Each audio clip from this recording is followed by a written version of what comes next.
Hello നമസ്കാരം. എല്ലാവർക്കും sleeping pills audio ടൈമിലേക്ക് സ്വാഗതം. കർണൻ എന്ന നോവലിൻ്റെ 8ാമത്തെ അധ്യായത്തിലേക്ക്. തെല്ലകലെ ഒരു വളവിനപ്പുറത്ത് ബാങ്ക് സെക്രട്ടറി സുധാകരൻ്റെ വീട്. മുന്നിൽ ഒരു ബൾബ് കത്തി നിൽക്കുന്നത് കണ്ടപ്പോൾ കണ്ടൽ വാസു ജീപ്പ് ഡ്രൈവർക്ക് നിർദ്ദേശം കൊടുത്തു. ഇവിടെ നിർത്ത്.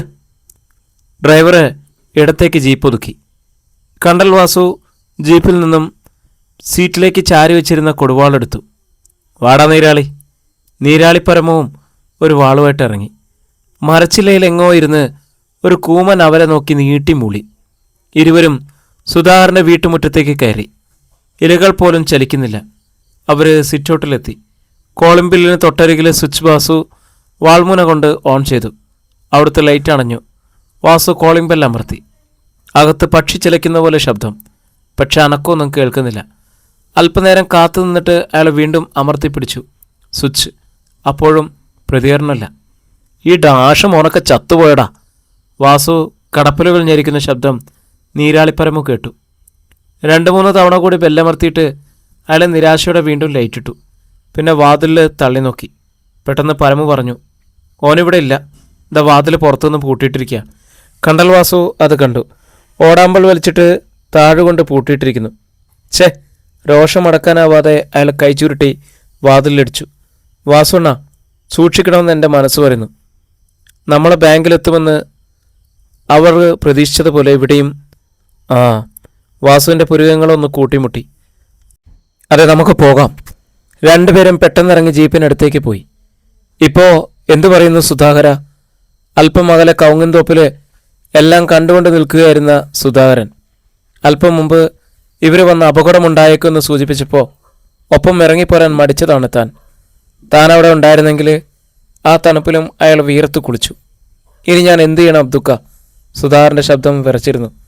തൽക്കാലം രഹസ്യമായി മറ്റെവിടെയെങ്കിലും താമസിക്കണം. പിന്നെ സൊസൈറ്റിയിൽ നടന്നിട്ടുള്ള അഴിമതികളെക്കുറിച്ച് സൊസൈറ്റി രജിസ്ട്രാർക്ക് വിവരം നൽകി മാപ്പു സാക്ഷിയാകുക. ഒക്കെ ചിലരുടെ പ്രലോഭനങ്ങൾക്കും ഭീഷണികൾക്കും വഴങ്ങിയാണെന്ന് ചെയ്തതെന്ന് ബോധ്യപ്പെടുത്തിക്കുക. പറഞ്ഞത് രാഘവൻ നമ്പ്യാരാണ്. ഇത് സമ്മതിക്കും മട്ടിൽ സുധാകരൻ മൂളി. ആ നേരത്ത് പാനൂർ കോപ്പറേറ്റീവ് ബാങ്കിനടുത്ത് ഒരു പോലീസ് ജീപ്പും അതിന് പിന്നിൽ വാനും വന്നു നിന്നു. CI രാമചന്ദ്രനും SI ദേവരാജനും ഗേറ്റിലേക്ക് വേഗം എത്തി. മുറ്റത്തെ വെളിച്ചത്തിൽ കർണവനും സംഘവും ബന്ധനസ്ഥരായ ചിലർക്ക് കാവലിരിക്കുകയായിരുന്നു. ഇരുവരും കണ്ടു. രാമചന്ദ്രൻ കൈയും കൊണ്ട് ഗേറ്റിൻ്റെ കമ്പിയിൽ തട്ടി. ഏയ്, എന്താ കാരണം ഇവിടെ? ഒന്നുമില്ല സാറേ, ബാങ്കിന് പെയിന്റ് അടിക്കുന്നതിനെ കുറിച്ച് ചിന്തിക്കുകയായിരുന്നു. അവൻ പരിഹസിച്ചതാണെന്ന് അയാൾക്ക് മനസ്സിലായി. ആരെയാ പിടിച്ചു കെട്ടി വെച്ചിരിക്കുന്നത്? ചോദ്യം ദേവരാജൻ്റെ വക. ഞങ്ങളുടെ സ്വന്തം അച്ചമ്പിമാരെയാ. ആരോ ബാങ്ക് ആക്രമിക്കാൻ വന്നെന്നും നിങ്ങളവരെ പിടികൂടിയെന്നും ഞങ്ങൾക്ക് വിവരം കിട്ടിയിട്ടുണ്ടല്ലോ. ഓഹോ. കർണൻ്റെ പിന്നാലെ കുഞ്ഞമ്പൂ എഴുന്നേറ്റ് ഗേറ്റിനടുത്തേക്ക് വന്നു. അപ്പോൾ എല്ലാ കാര്യങ്ങളും അറിഞ്ഞു കാണുമല്ലോ. പാതിരാത്രിയിലെ ഈ പടപ്പുറപ്പാട് തന്നെ അതിന് തെളിവ്. കാരണം മീശയിൽ തടവിക്കൊണ്ട് റോഡിലേക്ക് എത്തി നോക്കി. നീ ഗേറ്റ് തുറക്ക്. അക്രമികളെ ഞങ്ങളൊന്ന് അറസ്റ്റ് ചെയ്യാം, രാമേന്ദ്രൻ പറഞ്ഞു. ആ വേല നടക്കത്തില്ലെന്ന് സാറിന് ഇങ്ങോട്ട് വിട്ടവരോട് വിളിച്ചു പറഞ്ഞേരെ. അവർ ചിരിച്ചു. കർണ, രാമേന്ദ്രൻ്റെ ശബ്ദം മുറുകി. എന്തോ അവൻ്റെ ഭാവവും മാറി. ഇവിടെ നിന്ന് ഈ നേരത്ത് നിങ്ങളിവരെ കൊണ്ടുപോയാലേ ഇങ്ങനെ ഒരു സംഭവം നടന്നതിൻ്റെ തെളിവ് പോലും രാവിലെ കാണത്തില്ലെന്ന് എനിക്കറിയാം. ഒരുപാട് പേർക്ക് പ്രയോജനമുള്ള ബാങ്കാ സാർ ഇത്. അതുകൊണ്ട് ഇത് നശിപ്പിക്കാൻ വന്നവരെ കാണാനാ ഇവർ പറയുന്ന സത്യങ്ങൾ കേൾക്കാനും മെമ്പർമാർക്ക് അവകാശമുണ്ട്. അത് കഴിഞ്ഞ് ഞങ്ങൾ ഇവരെ നിങ്ങൾക്ക് വിട്ടുതരും. രാമേന്ദ്രനും ദേവരാജനും പരസ്പരം നോക്കി. ഞങ്ങൾ ബലം പ്രയോഗിച്ചവരെ കൊണ്ടുപോകും, ദേവരാജൻ ഭീഷണിപ്പെടുത്തി. അത് ചുമ്മാ. ഷർട്ടിൻ്റെ കൈകളിൽ തെറുത്ത് കയറ്റി കുഞ്ഞമ്പൂ മുന്നോട്ടെടുത്തു. നല്ല ഒന്നാന്തരം മെറ്റൽ കിടപ്പുണ്ട് ഇവിടെ, ഒരു ലോഡ്. ഈ ഗേറ്റ് കടന്ന ഒരാളെങ്കിലും അകത്തേക്ക് വന്നാലേ ഞങ്ങൾ എറിഞ്ഞ് താഴെയിടും. തോക്കി കൊണ്ടാനാ മറ്റേ ഉതിർന്നാലുണ്ടല്ലോ, ഉന്നം പിടിക്കും മുമ്പ് എറിഞ്ഞ് കണ്ണുപൊട്ടിക്കും. കുഞ്ഞമ്പൂ വെല്ലുവിളിച്ചു. അല്ലെങ്കിൽ സാറന്മാരൊന്ന് ശ്രമിച്ചു നോക്ക്. കർണൻ്റെ കൂടെ ഉണ്ടായിരുന്നവർ മെറ്റൽ പെറുക്കിയത് CIയും SIയും കണ്ടു. എന്താ സാറന്മാരെ, പരീക്ഷിക്കുന്നോ? ശക്തിധരൻ വിളിച്ചു വെച്ചു. ഒന്നും മിണ്ടാതെ ഇരുവരും ജീപ്പിലേക്ക് മടങ്ങി. പക്ഷെ തിരിച്ചു പോയില്ല. അതിൽ തന്നെ ഇരുന്ന് രാമേന്ദ്രൻ ആരെയോ വിളിച്ച് വിവരം പറയുകയും ചെയ്തു. നേരം പുലർന്നു. വാർത്ത അറിഞ്ഞവർ പാനൂർക്ക് പാഞ്ഞു. അതിനിടയിൽ ഒരു പെട്ടി ഓട്ടോയിൽ ആരോ മൈക്ക് സെറ്റ് കൊണ്ടുവന്നു. CI തടയാൻ ഭാവിച്ചപ്പോൾ മൈക്ക് സെറ്റും ആംപ്ലിഫയറും ഗേറ്റിനപ്പുറത്തേക്ക് എത്തിക്കഴിഞ്ഞിരിക്കുന്നു. മൈക്ക് ഉപയോഗിക്കരുത്, നിങ്ങൾ സാങ്ഷൻ എടുത്തിട്ടില്ല. ദേവരാജൻ കൈ ചൂണ്ടി. ഞങ്ങൾ എടുത്തോളാം സാറേ, സാറൊന്ന് ക്ഷമിക്ക്, ആരോ വിളിച്ചു പറഞ്ഞു. അനുനിമിഷം കൂടുകയാണ് ജനങ്ങൾ. പോലീസ് എന്തു പറയണമെന്നറിയാതെ ഇരുന്നു. ഒരു സംഘർഷം ഉണ്ടായെങ്കിലേ പ്രവർത്തിച്ചു തുടങ്ങാമായിരുന്നു. ഗേറ്റിനു മുന്നിൽ ജനങ്ങൾ തിങ്ങിയതോടെ പോലീസ് പിന്തള്ളപ്പെട്ടു. അകത്ത് മൈക്ക് സെറ്റ് സജ്ജായി. കർണൻ മൈക്രോഫോൺ എടുത്തു. സഖാക്കളെ, ജനങ്ങൾ ആരവത്തോടെ അവൻ്റെ ശബ്ദത്തെ എതിരേറ്റു. സാറേ എന്തു ചെയ്യും? ദേവരാജൻ രാമേന്ദ്രനെ നോക്കി. തൽക്കാലം ഒന്നും ചെയ്യാതിരുന്നാൽ മതി എന്ന് DYSP പറഞ്ഞത്. അദ്ദേഹം കർണൻ്റെ ആളാ. ശിവൻ സഖാവിനോട് എന്തു പറയും? എനിക്കറിയത്തില്ല. രാമേന്ദ്രൻ കൈ ചുരുട്ടി ജീപ്പിൻ്റെ സ്റ്റീറിംഗ് വീലിൽ ഇടിച്ചു. വാനിലിരുന്ന പോലീസുകാർ ഒന്നും ചെയ്യാനില്ലാതെ നോക്കിയിരുന്നു. കർണൻ സംസാരിച്ചു തുടങ്ങി. പാനൂരും പന്യന്നൂരുമുള്ള മിക്കവാറും എല്ലാ വീട്ടുകാരും ഒരു തലത്തിലല്ലെങ്കിൽ മറ്റൊരു തലത്തിൽ ഈ ബാങ്കുമായിട്ട് ബന്ധമുള്ളവരാണ്. ജനം നിശബ്ദമായി കേട്ടുനിന്നു. എന്താണ് ഇവിടെ സംഭവിക്കുന്നതെന്നറിയാനുള്ള ഉത്കണ്ഠ. കർണൻ്റെ വാക്കുകൾ വീണ്ടും അവരുടെ കാതുകളിലേക്ക് ചിതറി വീണു. ഇങ്ങനെയുള്ള ഈ ബാങ്ക് തീയിട്ട് നശിപ്പിക്കാനാണ് ഈ സംഘം നടത്തിയത്. അവരിൽ ചിലർ രക്ഷപ്പെട്ടു പോയി. ബാക്കിയുള്ളവർ അവർ കൊണ്ടുവന്ന സാധന സാമഗ്രികളുമായിട്ടാണ് ഇപ്പോൾ ഇവിടെ ഉള്ളത്. ഓനെയൊക്കെ ഞങ്ങൾക്ക് വിട്ടുക കർണൻ സഖാവേ, ഞങ്ങൾ ശരിയാക്കി തരാം, ആളുകൾ വിളിച്ചു പറഞ്ഞു.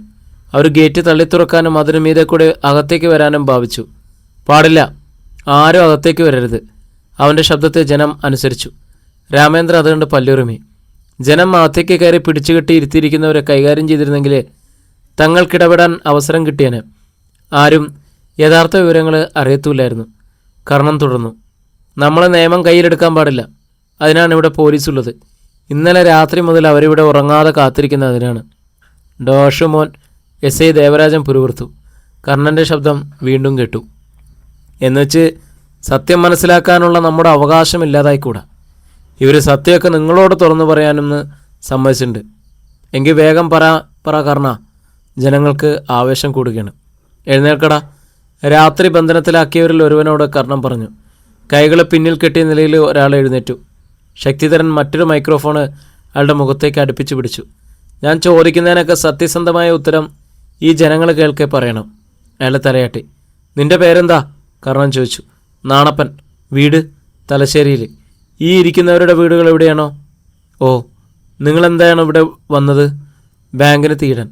അതുകൊണ്ട് നിങ്ങൾക്കുള്ള നേട്ടം? ഞങ്ങൾക്ക് പ്രത്യേകിച്ച് നേട്ടമൊന്നുമില്ല. പാർട്ടി പറഞ്ഞു. പാർട്ടിയോ അതോ വ്യക്തികളോ? പാർട്ടിയിൽപ്പെട്ട വ്യക്തികൾ. അവരുടെ പേര് പറ. തലേന്ന് രാത്രിയിൽ ഒരു മർദ്ദനം ഒരു നിമിഷം അയാൾ ഓർത്തു. അതുകൊണ്ട് പെട്ടെന്ന് പറഞ്ഞു. സഖാവ് ധർമ്മടൻ ശിവൻ. പിന്നെ ഇവിടെയുള്ള ചിലർ. എനിക്ക് അവരുടെ പേരുകൾ അറിയില്ല. അതെന്താ, നിങ്ങൾ അവരോട് സംസാരിച്ചില്ലേ? ഇല്ല. അവരുടെ പേരും മറ്റാരും വിളിക്കുന്നതും കേട്ടിട്ടില്ല. ഇല്ല. എങ്കിൽ അവരെ തിരിച്ചറിയാനുള്ള അടയാളങ്ങൾ പറ. ധർമ്മടൻ ശിവന്റെ പേര് കേട്ട് ജനങ്ങൾ സ്തംഭിച്ച് നിൽക്കുമ്പോൾ നാണപ്പം പറഞ്ഞു. ഇരട്ടത്താണോ ഞങ്ങളവരെ കണ്ടത്? അതിലൊരാൾ വടികുത്തിയാണ് നടന്നത്. കാലിലെന്തോ പ്രശ്നമുള്ളതുപോലെ. കർണൻ ജനങ്ങളെ നോക്കി. നിങ്ങൾക്ക് വിശ്വസിക്കാൻ പ്രയാസമാണെന്ന് എനിക്കറിയാം. പക്ഷെ വടിയൂന്നി നടക്കുന്നയാൾ നമ്മുടെ സഖാവ് ബാലേട്ടനാണെന്ന് കൂടെയുള്ളത് സഖാവ് ശശാങ്കനാണെന്ന് മനസ്സിലാക്കുക. ജനങ്ങൾക്കിടയിലൊരു മർമ്മരം. അവരമ്പരപ്പോടെ പരസ്പരം നോക്കി. കാര്യങ്ങൾ പിടിവിട്ടുപോയെന്ന് CI രാമേന്ദ്രനും SI ദേവരാജനും മനസ്സിലായി. കർണൻ പിന്നെയും നാണപ്പന് നേരെ തിരിഞ്ഞു. എന്തിനാണ് ബാങ്കിന് തീടുന്നതെന്ന് നിങ്ങൾക്കറിയാമോ? എവിടെ നടന്നിട്ടുള്ള ക്രമക്കേടുകൾ കർണൻ സഖാവ് കണ്ടുപിടിക്കാതിരിക്കാനാണെന്നാണ് അവർ പറഞ്ഞത്. കർണൻ ജനങ്ങളോടായിട്ട് സംസാരിച്ചു. സഖാക്കളെ, ഇവിടെ നടന്നിട്ടുള്ളത് നമ്മൾ കരുതുന്നതിനേക്കാൾ എത്രയോ വലിയ കള്ളക്കളികളാണെന്ന് യാതൊരു മനസ്സറിവുമില്ലാത്തവരാണ് അതിൽ പങ്കാളികളായതെന്നും അറിയാനിരിക്കുന്നതേ ഉള്ളൂ. ഏതാനും ദിവസങ്ങൾക്കുള്ളിൽ നമുക്കത് മനസ്സിലാകും. ഒരുത്തനും വിടരുത് കർണ. ഇത്തരം സഖാക്കളെ നമുക്ക് വേണ്ട, ആരോ വിളിച്ചു പറഞ്ഞു. ജനം അത് ഏറ്റുപിടിച്ചു. പിന്നെ അത് ധർമ്മടൻ ശിവനും ശശാങ്കനും ബാലനുമെതിരെയുള്ള മുദ്രാവാക്യങ്ങളായി മാറി. നിങ്ങളൊന്ന് നിർത്തണം, ഇനി നമുക്ക് ചിലത് കൂടി അറിയാനുണ്ട്. കർണൻ കൈ ഉയർത്തി. ജനങ്ങൾ ശാന്തരായി. നിങ്ങളെ കൂടെ ഉണ്ടായിരുന്ന മറ്റുള്ളവർ ആരൊക്കെയാണ്? നാണപ്പം അടിച്ചു. എടാ പറഞ്ഞോ വേഗം. ശക്തിധരൻ കണ്ണുരുട്ടി. കണ്ടൽവാസവും നീരാളിപ്പരമവും. തങ്ങൾക്കിടയിൽ ഒരു ബോംബ് വീണതുപോലെ ജനം പകച്ചു. ഒരിക്കലും പ്രതീക്ഷിക്കാതിരുന്ന യാഥാർത്ഥ്യങ്ങൾ അവരെ ചുട്ടുപൊളിച്ചു. അവരെവിടെയാണ് താമസം? അതറിയത്തില്ല, നാണപ്പം പറഞ്ഞു. ശരി, കർണൻ തലയാട്ടി. അവരെ ഞങ്ങൾ കണ്ടെത്തിക്കോളാം. അല്ല സഖാക്കളെ? അതെ, കണ്ടെത്തുക മാത്രമല്ല, കൊത്തിക്കീറണം, അവർ ഏകസ്വരത്തിൽ പറഞ്ഞു. കർണൻ മൈക്കിലൂടെ പോലീസുകാർക്ക് നിർദ്ദേശം കൊടുത്തു. ഇനി ഈ ഗുണ്ടകളെ പോലീസിന് കൈമാറാൻ ഞങ്ങൾ ഒരുക്കാണ്. കുഞ്ഞമ്പൂതിൽ നിന്ന് ഗേറ്റ് തുറന്നു. CIയുടെ നിർദ്ദേശാനുസരണം വാനിലുണ്ടായിരുന്ന പോലീസുകാർ പെട്ടെന്നിറങ്ങി. ജനങ്ങൾക്കിടയിലൂടെ വഴിയൊരുക്കി CIയും SIയും മുറ്റത്തേക്ക് വന്നു. സാർ, ഒരു നിമിഷം. ഞങ്ങളിവരെ മർദ്ദിച്ച് അവശരാക്കിയിട്ടാണ് നിങ്ങളെ ഏൽപ്പിച്ചതെന്ന് പിന്നീട് പറയരുത്. അവൻ മൈക്കിലൂടെ നാണപ്പനോട് ചോദിച്ചു. പറയടോ, ഞങ്ങൾ ആരെങ്കിലും നിങ്ങളെ തല്ലിയോ? ശരീരത്തിന് ഇടികെട്ടാൻ 1 ഇഞ്ച് സ്ഥലം ബാക്കിയില്ലെങ്കിലും നാണപ്പൻ പറഞ്ഞത് ഇങ്ങനെയാണ്. ഇല്ല. സത്യങ്ങൾ തുറന്നു പറയാൻ നിങ്ങളെ ഭീഷണിപ്പെടുത്തുകയോ പ്രേരിപ്പിക്കുകയോ ചെയ്തോ? ഇല്ല. പിന്നെന്താ ഇപ്പോഴിത് പറയാൻ കാരണം? കുറ്റബോധം കൊണ്ട്. സഖാക്കൾ വഞ്ചിതരാകരുതെന്ന ആഗ്രഹം കണ്ട്. കേട്ടല്ലോ സാറേ. അവൻ രാമേന്ദ്രനെ നോക്കി കണ്ണിറുക്കി. മൈക്ക് ഓൺ ചെയ്തിരിക്കുന്നതിൽ രാമേന്ദ്രൻ മിണ്ടിയില്ല. പക്ഷെ അയാൾക്കറിയാമായിരുന്നു കണ്ണനും സംഘവും ആ 4 പേരെ ഇടിച്ച് ഇഞ്ചപ്പരുവത്തിലാക്കിയെന്ന്. തങ്ങൾ പറഞ്ഞ് ഭീഷണിപ്പെടുത്തിയതല്ലെന്ന് കൊണ്ട് നാണപ്പൻ സത്യങ്ങൾ തുറന്നു പറഞ്ഞതിൽ കർണനും സന്തോഷവും തോന്നി. 4 പേരും കസ്റ്റഡിയിലെടുത്ത് പോലീസ് പോയി. കർണനും മറ്റും മടങ്ങി. അന്ന് വൈകിട്ട് ചെറുപ്പക്കാർ ധർമ്മടൻ ശിവനും സംഘത്തിനെതിരെ പന്നിയൂരും പാനൂരും ഒക്കെ പ്രകടനം നടത്തി. ദിവസങ്ങൾ പിന്നിട്ടു. ബാങ്ക് സെക്രട്ടറി സുധാകരൻ പോസ്റ്റൽ വഴി ഒരാഴ്ചത്തെ ലീവിനുള്ള ആപ്ലിക്കേഷൻ ബാങ്കിലേക്ക് അയച്ചിരുന്നു. അയാളെ കണ്ടെത്താനുള്ള ധർമ്മടൻ ശിവൻ്റെ ശ്രമം പാളി. പാർട്ടി കോൺഗ്രസ് കഴിഞ്ഞു. തളർച്ചയോടെയാണ് സഖാവ് ബാലനും ശശാങ്കനും അവിടെ നിന്ന് മടങ്ങിയത്. കാറിൽ പിന്നോട്ട് ചാഞ്ഞിരുന്നുകൊണ്ട് ബാലൻ പറഞ്ഞു, എന്നാലും ശശാങ്ക, ശിവൻ സഖാവ് ഇങ്ങനെ ഒരു ചതി ചെയ്യുമെന്ന് ഞാൻ കരുതിയില്ല. ശശാങ്കൻ ബാലനെ സൂക്ഷിച്ചു നോക്കി. ശിവൻ സഖാവ് ഒത്തിരി ശ്രമിച്ചതാ ബാലൻ സഖാവിനെ ജില്ലാ സെക്രട്ടറി ആക്കാൻ. എനിക്കറിയാം. പക്ഷേ അയാളൊന്ന് നിർത്തി. നമ്മൾ 3 പേരുടെ പടങ്ങളും വാർത്തയും TV-യിലും പത്രങ്ങളൊക്കെ നിറഞ്ഞു നിൽക്കുകയായിരുന്നല്ലോ. അഴിമതിക്കാരെന്ന് മുദ്രകുത്തപ്പെട്ട നമ്മൾക്കങ്ങനെ ഒരു സ്ഥാനം കിട്ടാനാ? അതിന് പെട്ടെന്നൊരു ഉത്തരം നൽകാൻ കഴിഞ്ഞില്ല ബാലന്. ആത്മകഥം അല്പം ഉച്ചത്തിലായതുപോലെ ശശാങ്കൻ്റെ ശബ്ദം അയാൾ വീണ്ടും കേട്ടു. ഇനി എന്തൊക്കെ ഉണ്ടാകുമെന്ന് ആർക്കറിയാം? അന്വേഷണത്തിലൊക്കെ സത്യങ്ങളാണെന്ന് തെളിഞ്ഞാൽ നമ്മളകത്താകില്ലേ? ജനം നമ്മളെ നിർത്തിപ്പൊരിക്കും. അതിൻ്റെ കൂടെ വീട്ടിലെ 2 സ്വത്തുങ്ങളും. ശശാങ്ക, ബാലൻ നിവർന്നിരുന്നു. രാഷ്ട്രീയത്തിൽ ഇങ്ങനെയാണ്.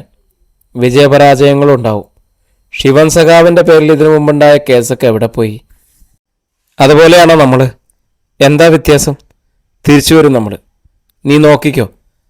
6 മാസത്തിനകം ഇപ്പോൾ നമുക്കെതിരെ മുദ്രാവാക്യങ്ങൾ വിളിക്കുന്നവരെ അന്ന് കീജയെ വിളിക്കും. ബാലൻ്റെ മുഖം മാറി തുടങ്ങി. അതിനു മുമ്പ് പന്ന്യന്നൂരിലെ എൻ്റെ വക ഒരു ശുദ്ധികലശമുണ്ട്. പിന്നെ ശത്രുക്കൾ ഉണ്ടാവില്ല. ആ രംഗം മുന്നിൽ കാണുന്നത് പോലെ അയാളുടെ കണ്ണുകൾ ക്രൂരമായിട്ടൊന്ന് തിളങ്ങി. പെട്ടെന്ന് ബാലൻ്റെ ഫോൺ ശബ്ദിച്ചു. അയാളെ നമ്പർ നോക്കി. ധർമ്മടൻ ശിവൻ. അനിഷ്ടത്തോടെയാണ് അറ്റൻഡ് ചെയ്തത്. ബാല, സൂക്ഷിക്കണം. സെക്രട്ടറി സുധാകരൻ ബാങ്ക് രജിസ്റ്റർക്ക് അഴിമതികളെക്കുറിച്ച് വ്യക്തമായ വിവരങ്ങൾ രേഖാമൂലം നൽകിയിട്ടുണ്ട്. ബാലൻ കിടുങ്ങിപ്പോയി. എപ്പോൾ? നമ്മൾ മാഹിയിലായിരുന്ന ദിവസങ്ങളിൽ എപ്പോഴോ. ബാങ്കിലെ രജിസ്റ്ററുടെ പരിശോധനയും നടന്നു. ചിലപ്പോൾ അറസ്റ്റ് ഉണ്ടായേക്കും. ശശാങ്കനോട് പറഞ്ഞേര്. ഫോൺ കട്ടായി. ഹലോ. ബാലൻ എന്തോ കൂടി ചോദിക്കണമെന്നുണ്ടായിരുന്നു. കഴിഞ്ഞില്ല. അങ്ങോട്ട് വിളിച്ചു നോക്കിയപ്പോൾ ഫോൺ എൻഗേജ്ഡ്. എന്താ? അയാളുടെ പാരവിഷ്യം കണ്ടപ്പോൾ ശശാങ്കന് സംശയമായി. ബാലൻ കാര്യം പറഞ്ഞു. തരിച്ചിരുന്നു പോയി ശശാങ്കൻ. വീടെത്തോളം 2 പേരും ഒന്നും പറഞ്ഞില്ല. നേരം സന്ധ്യയായി.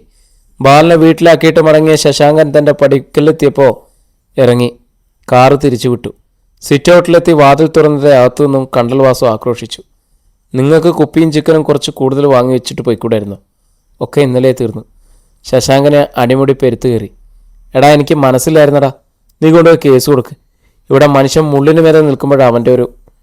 ശശാങ്കൻ കണ്ടൽ വാസുവിനെയും നീരാളിപ്പരമുനെയും രൂക്ഷമായി നോക്കി. വാസു എന്തോ പറയാനായി വാതുറന്നതേ ഉള്ളൂ. 2 പോലീസ് ജീപ്പുകൾ പാഞ്ഞെത്തി. മുറ്റത്തേക്ക് ഇരച്ചു കയറി. ഞൊടിയിടയിൽ പോലീസുകാർ വീട് വളഞ്ഞു. വാസുവും നീരാളിയും ലൈറ്റിടാതെ അകത്തേക്ക് മാറി. പരിഭ്രമത്തോടെ ശശാങ്കൻ വാതുക്കലെത്തി. അതടയ്ക്കാൻ കഴിയും മുമ്പ് ഒരു പോലീസ് ഓഫീസർ അയാളുടെ മുന്നിലേക്ക് നീങ്ങി നിന്നു. കണ്ടിട്ട് കുറേ ദിവസമായല്ലോ ശശാങ്ക. മുഴക്കമുള്ള ശബ്ദം. ശശാങ്കൻ ഞെട്ടലോടെ ആ മുഖത്തേക്ക് നോക്കി. മങ്ങിയിരുട്ടിലും ആ മുഖം. താനോ? അതെ. എന്താ, പ്രതീക്ഷിച്ചില്ലേ? CI ഷാഹുൽ ഹമീദ് ചിരിച്ചു. ഞാൻ തിരിച്ചു വന്നിരിക്കുന്നു ശശാങ്ക. നിർത്തിവെച്ചെടുത്തു നിന്ന് തന്നെ ഓരോന്ന് മാന്തിപ്പൊളിച്ച് പുറത്തിടാൻ. ഷാഹുൽ ഹമീദ് കെയിൻ കയ്യിൽ വെച്ചൊന്ന് തിരിച്ചു. പിന്നെ സ്വിച്ചിട്ട് ലൈറ്റ് തെളിയിച്ചു. ശശാങ്കൻ്റെ തൊണ്ടയിലെ ജലം വറ്റി. അയാളെ കുടുകുടെ വീർത്തു തുടങ്ങി. അധ്യായം 18. ധർമ്മടൻ ശിവൻ സഖാവ് മുന്നറിയിപ്പ് തന്നതുപോലെ തന്നെ അറസ്റ്റ് ചെയ്യാനാണ് CI ഷാഹുൽ ഹമീദ് വന്നിരിക്കുന്നതെന്ന് ശശാങ്കന് ബോധ്യമായി. എങ്കിലും ഉള്ളിലെ പതർച്ച മാറ്റിവെച്ച് അയാൾ ചിരിക്കാൻ ശ്രമിച്ചു. അല്ല, നിങ്ങളെന്താ ഈ നേരത്ത്? അതും പോലീസും പട്ടാളമൊക്കെ ആയിട്ട്? പട്ടാളമില്ല, എൻ്റെ സബോർഡിനേറ്റ്സായ പോലീസുകാർ മാത്രമേ ഉള്ളൂ. ഷാഹുൽ ഹമീദ് അയാളുടെ മുഖത്തു നിന്നും കണ്ണുകൾ പിൻവലിച്ചില്ല. ശശാങ്കൻ്റെ മുഖത്ത് നീരസം തിങ്ങി. അയാൾ വാതിൽപ്പടിയിൽ നിന്നും കൈകൾ ഉറപ്പിച്ച് സിയെ പ്രതിരോധിക്കുന്ന പോലെ നിന്നു. എനിക്ക് കുടിക്കാൻ അല്പം വെള്ളം വേണം. സഖാവ് ഭാര്യ ഒന്ന് വിളിക്ക്. ഷാവുൽ ഹമീദ് അയാളുടെ തോളിന് മീതെ കൂടെ അകത്തേക്ക് ഇരുളിലേക്ക് നോക്കി. ഓളിവിടെ ഇല്ല. എവിടെ പോയി? അതൊക്കെ നിങ്ങളോട് ബോധിപ്പിക്കേണ്ട കാര്യം എനിക്കില്ല. ശരി, എങ്കിലും നിങ്ങൾ തന്നെ എനിക്ക് കുറച്ച് വെള്ളം എടുത്തതാ. ശശാങ്കൻ വെട്ടിലായി. വെള്ളം കൊടുക്കില്ലെന്ന് പറഞ്ഞാൽ തന്നെ ഇയാൾ സംശയിക്കും. നിൽക്ക്, ഞാൻ എടുത്തുകൊണ്ട് വരാം. ശശാങ്കൻ പിന്തിരിയാൻ ഭാവിച്ചു. അപ്പോൾ ഷാവുൽ ഹമീദ് വീണ്ടും നിൽക്കി. എന്താ മുറിക്കുള്ളിൽ ലൈറ്റ് തെളിയിക്കാത്തത്? ആരെങ്കിലും ഇവിടെ ഒളിച്ചു വെപ്പിച്ചിട്ടുണ്ടാ? നെഞ്ചിന് കുറുകെ ഒരു വെട്ട് കിട്ടിയതുപോലെ കിടുങ്ങിപ്പോയി ശശാങ്കൻ. അവളുടെ ശബ്ദം പതറി. ആരെ ഒളിപ്പിക്കാനാണ് ഞാൻ? അല്ല, ഭാര്യ ഇവിടെ ഇല്ലാത്ത നിലയ്ക്ക് വല്ല നേരം പോക്കും. ശശാങ്കൻ അല്പം ആശ്വാസം തോന്നി. അവനവനെപ്പോലെയാണ് മറ്റുള്ളവർ എന്ന് കരുതരുത്. ഷാവുൽ ഹമീദ് അല്പം ഉറക്കെ തന്നെ ചിരിച്ചു. ശശാങ്കൻ മുറിയിലെ ലൈറ്റ് തെളിച്ചിട്ട് അകത്തേക്ക് പോയി. അകത്തെ ഇരുട്ടിൽ കണ്ടൽവാസവും നീരാളിപ്പരവും അയാളെ തടഞ്ഞു. എന്തിനാ പോലീസ് വന്നിരിക്കുന്നത്? അറിയില്ല, സൂക്ഷിക്കണം, വാസു പറഞ്ഞു. അവർ വീട് വളഞ്ഞിരിക്കുക. എന്നേക്കാൾ സൂക്ഷിക്കേണ്ടത് നിങ്ങളല്ലേ? ശശാങ്കന് ദേഷ്യം വന്നു. ഞങ്ങളുടെ തടി സൂക്ഷിക്കാൻ ഞങ്ങൾക്കറിയാം. ശശാങ്കൻ മിണ്ടിയില്ല. ഫ്രിഡ്ജിൽ നിന്നും ഒരു കുപ്പി വെള്ളം എടുത്തുകൊണ്ടെന്ന് അയാൾ സിറ്റിംഗ് റൂമിൽ മടങ്ങിയെത്തിയപ്പോൾ സെറ്റിയിലിരിക്കുകയായിരുന്നു ഷാവുൽ ഹമീദ്. വാതുക്കൽ കരുതലോടെ പോലീസുകാർ. പുരുകം ചുളിച്ചുകൊണ്ട് അയാൾ കുപ്പി സിഐക്ക് കൊടുത്തു. ഷാവുൽ ഹമീദ് അടപ്പ് തുറന്ന് ഒരു കവള് വെള്ളം കുടിച്ചു. സഖാവ് എന്താ വല്ലാതെ വേർക്കുന്നത്? മുഖം വല്ലാതിരിക്കുകയും ചെയ്യുന്നല്ലോ. ഒരു യാത്ര കഴിഞ്ഞ് വന്നതേ ഉള്ളൂ ഞാൻ. കുളിക്കാൻ പോലും പറ്റിയില്ല. ഓ സോറി. കുപ്പി ടീപ്പോയിൽ വെച്ച് അയാൾ എഴുന്നേറ്റു. ഞാൻ നിങ്ങളെ ബുദ്ധിമുട്ടിച്ചെന്ന് സാരം. വന്ന കാര്യം പറഞ്ഞേക്കാം. നിങ്ങൾക്കൊരു അറസ്റ്റ് വാറണ്ട് ഉണ്ട്. പ്രതീക്ഷിച്ചായിരുന്നെങ്കിലും ശശാങ്കനൊന്ന് ഞെട്ടി. എന്തിന്? കോപ്പറേറ്റീവ് ബാങ്കിലെ മുക്കം പണ്ടം പണയം വെച്ച് ലക്ഷങ്ങൾ തട്ടിയെടുത്തതിന്. പിന്നെ പലർക്കും മാസറിവ് പോലും ഇല്ലാതെ അവരുടെ പേരിൽ ലക്ഷങ്ങൾ ലോൺ എടുക്കാനുള്ള കരുക്കൾ നീക്കിയതിന്. ഇനിയുണ്ടാവും ചാർജുകൾ. നിങ്ങൾ രക്ഷപ്പെട്ടു പോവാതിരിക്കാനാണ് ഇപ്പോഴത്തെ ഈ അറസ്റ്റ്. ഇതെന്ത് ന്യായ? ശശാങ്കൻ ചൂടായി. ഞാൻ പണയം വെച്ചെങ്കിൽ അത് സ്വർണം, നല്ല സ്വർണം തന്നെയാണ്. പിന്നീട് അതിലെന്ത് തിരിമറി നടന്നെന്ന് എനിക്കറിയത്തില്ല. പണ്ടം പണയത്തിനെടുക്കുമ്പോൾ അത് വ്യാജമാണോ അല്ലയോ എന്ന് പരിശോധിക്കേണ്ടത് ബാങ്കുകാരല്ലേ? ലോണുകളുടെ കാര്യത്തിൽ തീരുമാനം എടുക്കുന്നത് ഞാനല്ലല്ലോ. ഒക്കെ ശരിയായിരിക്കാം. അതൊക്കെ നിങ്ങൾക്ക് കോടതിയിൽ പറയുകയും ചെയ്യാം. ഷാവുൽ ഹമീദ് ഞൊടിയിടയിൽ ശശാങ്കൻ്റെ കയ്യിൽ പിടിച്ചു. വിടടാ, എന്നെ വിടാൻ. ശശാങ്കൻ കുതിറി. അല്ലെങ്കിൽ നാളെ നിന്റെ തലയിൽ തൊപ്പി കാണില്ല. തൊപ്പി പോണേ പോട്ടടാ. ഷാവുൽ ഹമീദ് ഒന്നുകൂടി പിടിമുറുക്കി. അതിനിടയിലുള്ള എൻ്റെ തലമുടി താൻ ചിരക്കത്തില്ലല്ലോ. തൻ്റെ തല കാണത്തില്ല. അത് ഞാൻ സഹിച്ച്. വാതുക്കിൽ നിന്നിരുന്ന പോലീസുകാരെ പെട്ടെന്ന് അകത്തേക്ക് വന്നു. ഷാവുൽ ഹമീദ് അയാളെ അവർക്ക് നേരെ കൈമാറി. യാക്കൂബേ, CIയെ വിളിച്ചു. സർ, കോൺസ്റ്റബിൾ യാക്കൂബും വേറെ 2-3 പേരും അകത്തെത്തി. സെർച്ച്. പോലീസുകാർ അകത്തേക്ക് കുതിച്ചു. ശശാങ്കൻ ഞെട്ടിവിറച്ചു. എന്തിനാ സെർച്ച്? പറഞ്ഞു തരാം. ഷാവുൽ ഹമീദ് മീശത്തുമ്പുകളൊന്ന് പിരിച്ചു. അടുത്ത നിമിഷം അകത്തൊരു ബഹളം. എന്തൊക്കെയോ തകർന്നു വീഴുന്ന ഒച്ച. റിസീവർ വലിച്ചെടുത്തുകൊണ്ട് ഷാവുൽ ഹമീദ് അകത്തേക്ക് പാഞ്ഞു. ഇതിനിടയിൽ ആരോ അടുക്കള വാതിൽ വലിച്ചു തുറന്നു. അവിടെ ഉണ്ടായിരുന്ന SI ദേവരാജൻ പെട്ടെന്ന് മാറിക്കൊടുത്തു. 2 ഇരുൾക്കട്ടകളായി കണ്ടൽവാസവും നീരാളിപ്പരമവും പുറത്തേക്ക് കുതിച്ചു. ദേവരാജൻ തറയിൽ വീണതായിട്ട് അഭിനയിച്ചു. അടുക്കളയിലെ ലൈറ്റ് തെളിച്ചുകൊണ്ട് CIയും പോലീസുകാരും കുതിച്ചെത്തി. ദേവരാജ, അവരെന്തേ? ദേവരാജൻ തറയിൽ നിന്നും കൈകുത്തി എഴുന്നേറ്റു. എന്നെ തള്ളി വീഴ്ത്തിയിട്ട് അവർ ഓടിക്കളഞ്ഞു സാർ. കരുതി നിൽക്കണമെന്ന് ഞാൻ പറഞ്ഞതല്ലോടോ താൻ. ഷാവുൽ ഹമീദ് കത്തുന്ന ഭാവത്തിൽ അയാളെ നോക്കി. Sorry sir. ദേവരാജൻ്റെ തല കുലുങ്ങിഞ്ഞു. CI മുറ്റത്തേക്കിറങ്ങി ഇരുളിലേക്ക് നോക്കി. അനക്കമൊന്നുമില്ല. വീടിനെ വന്നിരുന്ന മറ്റു പോലീസുകാർ ഓടി വന്നു. ദേവരാജ. ഷാവുൽ ഹമീദിൻ്റെ സ്വരം മുറുകി. താൻ പറഞ്ഞത് പൂർണ്ണമായി ഞാൻ വിശ്വസിച്ചില്ല കേട്ടോ. ദേവരാജൻ മിണ്ടിയില്ല. ഷാവുൽ ഹമീദ് വെട്ടിത്തിരിഞ്ഞ് ശശാങ്കൻ്റെ അടുത്തേക്ക് നടന്നു. പറ ശശാങ്ക, ഈ വീട്ടിൽ മറ്റാരും ഉണ്ടായിരുന്നു? എനിക്കറിയത്തില്ല. 4-5 ദിവസമായിട്ട് ഞാനിവിടെ ഇല്ലായിരുന്നു. അടുത്ത നിമിഷം പടക്കം പൊട്ടുന്ന ഒരൊച്ചയിൽ ഒരടി. മുറി വട്ടം കറങ്ങിയതുപോലെ ശശാങ്കന് തോന്നി. ഡാഷ് മോനെ. ഷാവുൽ ഹമീദ് അയാളുടെ ഷർട്ടിലേക്ക് കുത്തിപ്പിടിച്ചു. തന്നിലേക്ക് വലിച്ചെടുപ്പിച്ചു.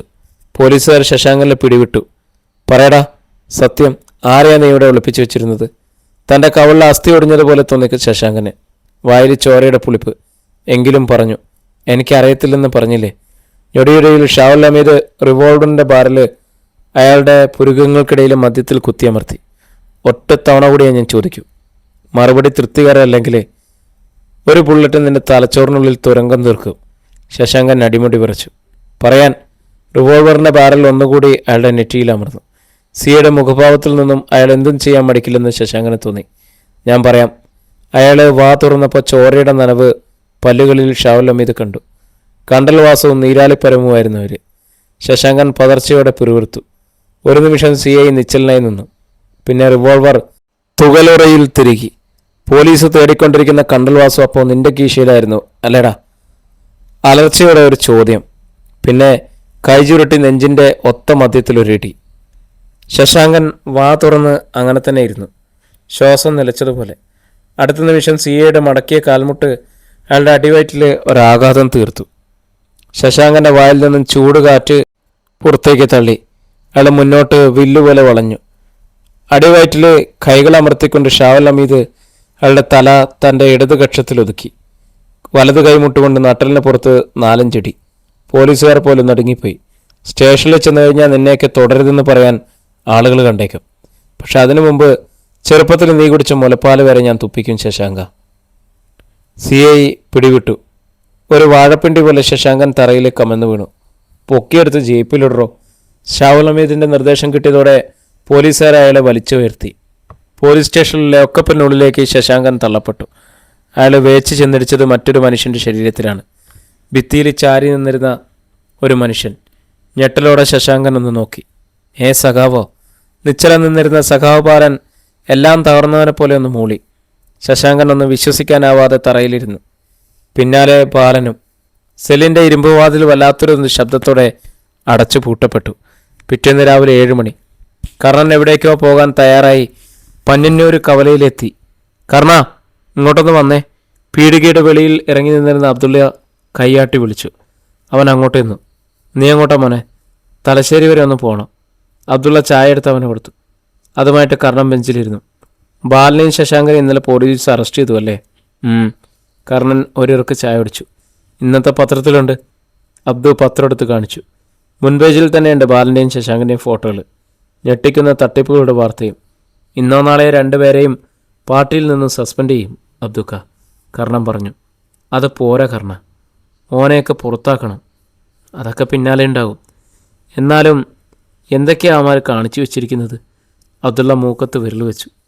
ഞാനടക്കം എത്ര പേര് മനസ്സറിയാതെ ബാങ്കിന് കടക്കാരായി. എന്തായിരിക്കും അവർക്ക് കിട്ടുന്ന ശിക്ഷ?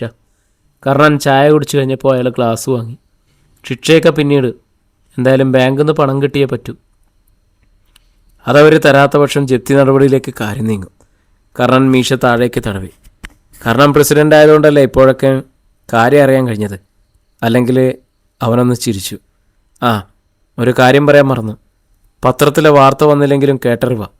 ശശാങ്കൻ്റെ വീട്ടിലായിരുന്നുവല്ലോ കണ്ടൽ വാസു പോലീസിനെ കണ്ട് അവൻ ഇറങ്ങി ഓടിയെന്ന്. അറിഞ്ഞ അബ്ദുക്ക. എന്നാലും ഓൻ ഇവിടെ ഒന്നും പോകില്ല.